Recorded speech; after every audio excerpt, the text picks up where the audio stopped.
他也谆谆地教导我们说，我们要高举爱国主义的旗帜，维护祖国统一、民族团结，非常鲜明地表明他的这样一种对于党的深厚的感情。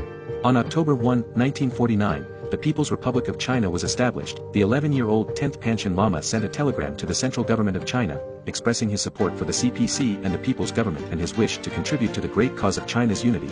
He proposed to return to Xizang whenever needed. On May 23, 1951, the Central People's Government and the local government of Xizang signed the 17-article agreement, officially declaring the peaceful liberation of Xizang. On June 23, 1952, the streets of Shigatse were adorned with the 5-starred red flag, and over 20,000 monks and common people gathered to welcome the return of the 10th Panchen Lama.